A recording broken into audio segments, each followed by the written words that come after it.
Pénurie de sang et surenchère des tarifs, le tableau auquel sont confrontés les malades.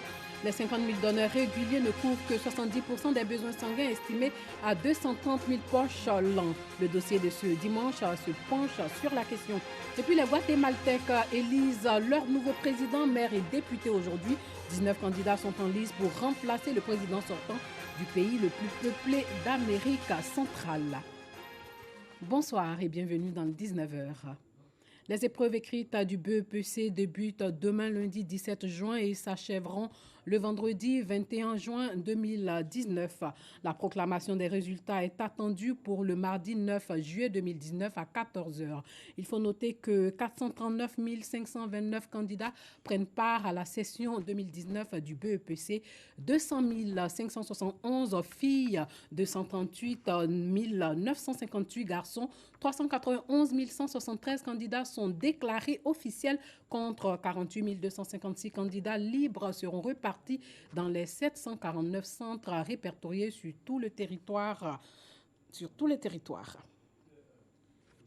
Les femmes des deux plateaux dans la commune de Cocody réunies au sein de la Fédération des associations féminines mènent des actions de salubrité dans leur environnement proche qui consistent à curer les caniveaux et balayer les rues de leur quartier. Des actions qui entrent dans le cadre de l'appel du gouvernement à rendre leur environnement sain. Le reportage de Boko Clément. Ce samedi matin, elles ont voulu prendre leurs responsabilités.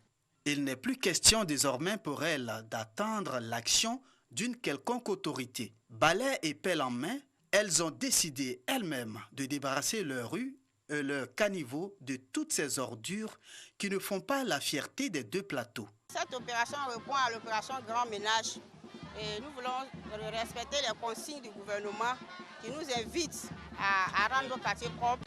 Il faut dire que ce ne sera pas la dernière. Et chaque premier samedi du mois, nous allons suivre l'exemple du gouvernement. Emboîter le pas au gouvernement ivoirien en adhérant pleinement à l'opération Grand Ménage. Pour son initiative citoyenne, la Fédération des associations féminines des deux plateaux reçoit du soutien. Ce samedi matin, quelques autorités municipales et traditionnelles ont aussi mis les gants pour les accompagner. La santé commence d'abord par un cadre de vie propre et sain. Nous encourageons toutes les associations de Cocody, toutes les associations de jeunesse, toutes les couches sociales vivant à Cocody d'assainir leur cadre de vie pour une commune belle et prospère. Pour l'opération qu'elle mène, il ne faudrait pas que ça s'arrête maintenant. Il faudrait que la propriété soit toute faite tous les jours. Il faudrait qu'elle sorte tous les matins. Chaque femme n'a qu'à balayer devant sa porte. Créée en avril 2019, la Fédération des associations féminines des deux plateaux compte 1500 femmes reparties dans 36 associations. Son objectif, œuvrer pour l'émancipation et l'autonomisation des femmes de ce secteur de la commune de Cocody, mais aussi prendre une part importante dans l'émergence de la Côte d'Ivoire en posant des actions comme cette opération de salubrité. La contribution du Conseil supérieur des imams aux efforts d'éducation et de moralisation de la société, facteur de cohésion et de paix durable, c'est autour de cette thématique que le COSIM, qui signifie dorénavant Conseil supérieur des imams des mosquées et des affaires islamiques, a prononcé sa 4e conférence. Pagasso reconnaît. Venus des communes du district autonome d'Abidjan, des villes de l'intérieur, des pays de la sous-région et du Moyen-Orient, imams, guides religieux, prédicateurs et fidèles musulmans se sont retrouvés à Abidjan Sofitel Hôtel Ivoire à l'occasion de la clôture de la 4e conférence des imams de Côte d'Ivoire autour du thème « La contribution du Conseil supérieur des imams aux efforts d'éducation et de moralisation de la société, facteur de cohésion et de paix durable ».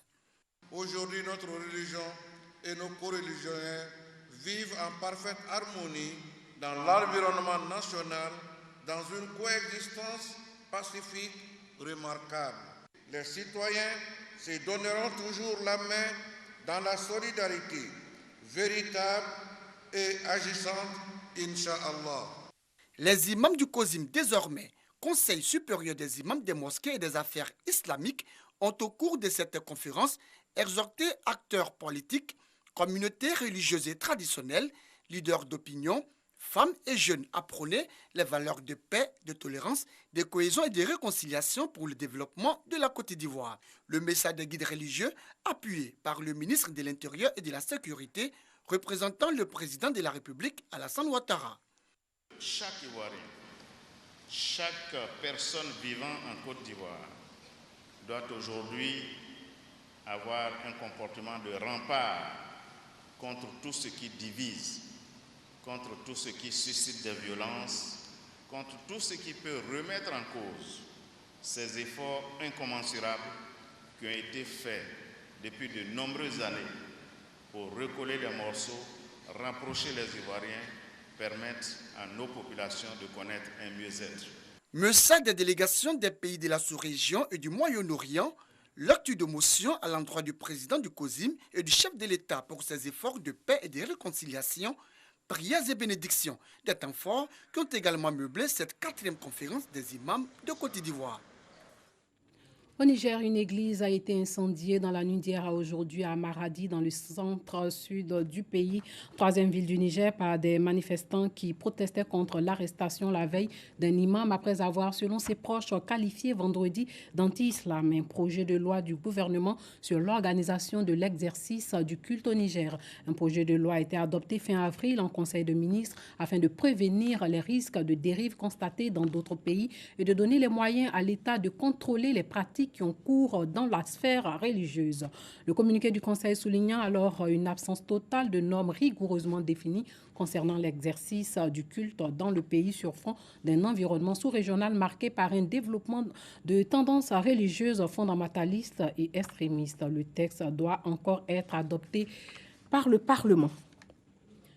Au Soudan, Omar El-Béchir arrive au parquet en charge des affaires de corruption à Khartoum aujourd'hui, vêtu de la traditionnelle djellaba blanche et d'un turban. C'est sa première apparition en public depuis sa destitution en avril dernier. L'ancien homme fort du Soudan est arrivé de sa prison escorté par un convoi de véhicules militaires et des membres des forces de sécurité. L'accusé Omar El-Béchir a été informé des accusations qui pèsent contre lui pour la possession de devises étrangères, corruption et réception de cadeaux de manière illégale. Les chefs d'accusation ont été lus à Béchir en présence de son avocat. Porté au pouvoir par un coup d'État en 1989, Omar El-Béchir a été destitué et arrêté par l'armée le 11 avril à Khartoum à la suite d'un mouvement de contestation inédit déclenché en décembre par le triplement du prix du pain. Des hommes armés se déplaçant à moto ont tué au moins 34 personnes dans l'état de Zamfara, dans le nord du Nigeria.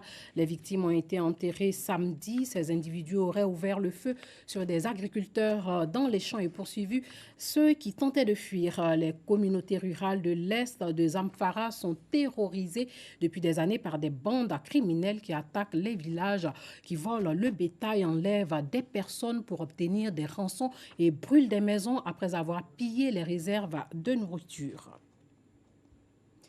8 millions de Guatémaltèques sont appelés à élire leurs 160 députés, 340 maires et 20 représentants au Parlement centro-américain aujourd'hui. Mais c'est l'élection du chef de l'État pour un mandat de 5 ans qui focalise l'intérêt dans un pays en proie à la corruption, la violence et la misère. 19 candidats sont en lice pour remplacer le président sortant du pays le plus peuplé d'Amérique centrale. Les 2 candidats arrivant en tête s'affronteront lors d'un second tour le 11 août.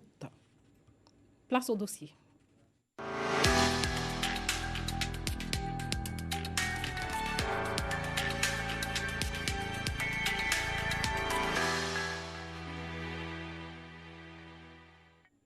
Le Centre national de transfusion sanguine fait face à une pénurie de sang encore une fois.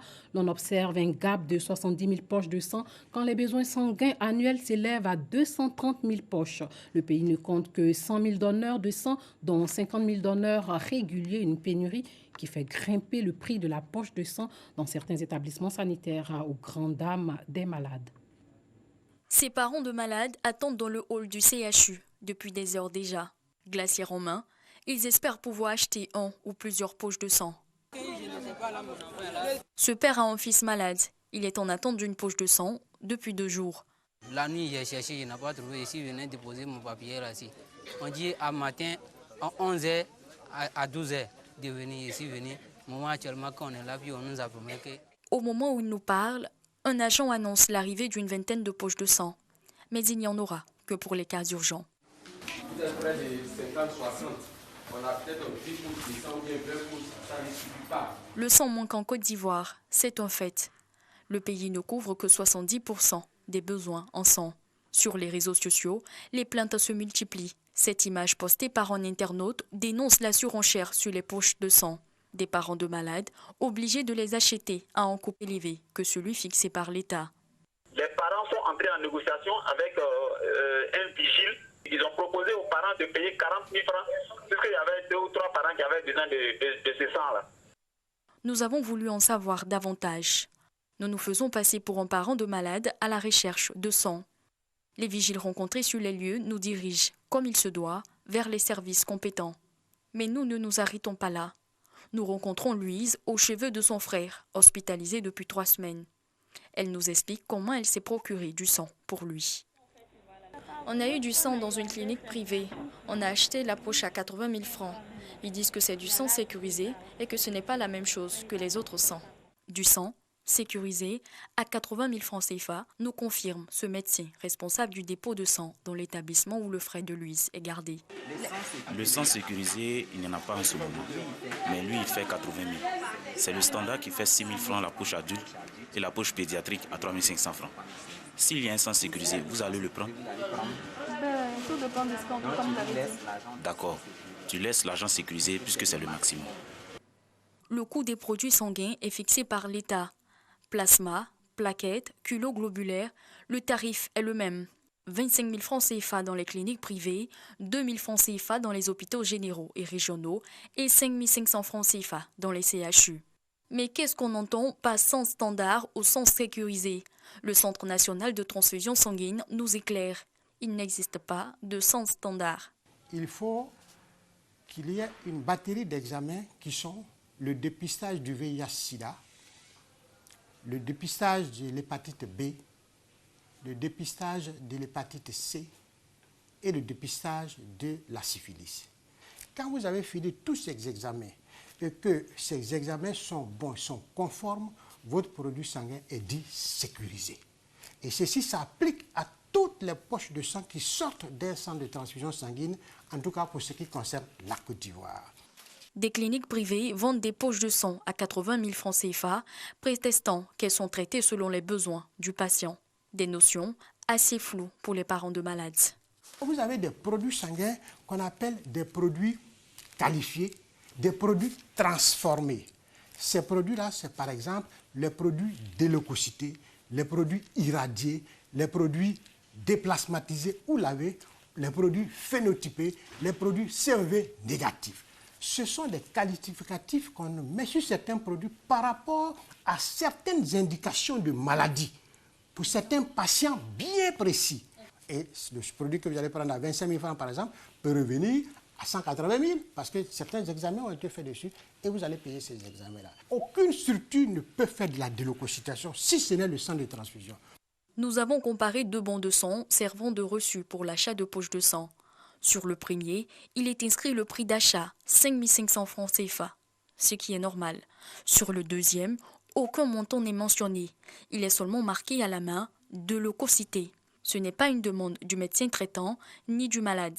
Il n'est pas dit de prescrire des produits déleucocytés à tout venant, ou des produits phénotypés à tout venant, ou des produits déplasmatisés.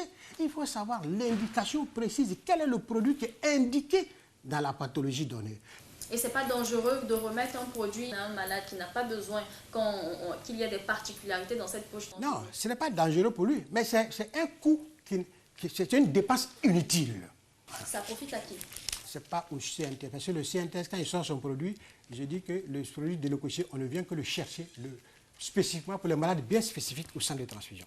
On ne met pas dans un lot de produits pour aller dans une structure. Le patient a dû payer 80 000 francs CFA pour une poche de sang valant 5 500 francs CFA, soit 74 500 francs CFA de marge qui iront dans la poche d'un ou de plusieurs intermédiaires entre le CNTS et le malade. Une surenchère sur les produits sanguins qui complique la prise en charge du malade et condamne à la mort les moins nantis. Nous retenons qu'il n'existe pas de poche de sang plus sécurisée qu'une autre, toutes les poches de sang qui sortent du Centre national de transfusion sanguine respectent les normes prescrites par l'Organisation mondiale de la santé. Tous les produits sanguins sont accessibles dans les cliniques privées à 25 000 francs CFA, dans les hôpitaux généraux et régionaux à 2 000 francs CFA et à 5 500 francs CFA dans les CHU. Si l'ignorance de la plupart fait le nid de ces abus, la pénurie de sang dans le pays y est pour quelque chose. En Côte d'Ivoire, on compte 90 000 donneurs de sang, dont 50 000 personnes régulières. Les produits sanguins ont une durée de vie allant de 30 à 42 jours. 60 à 70% de la production est consommée par le couple mère-enfant et 30% par les services de médecine et de chirurgie. Voilà, c'est tout pour ce soir. Merci de nous avoir suivis, surtout à tous les papas du monde. Oui, car c'est aujourd'hui leur fête. Bonne fête à tous les papas.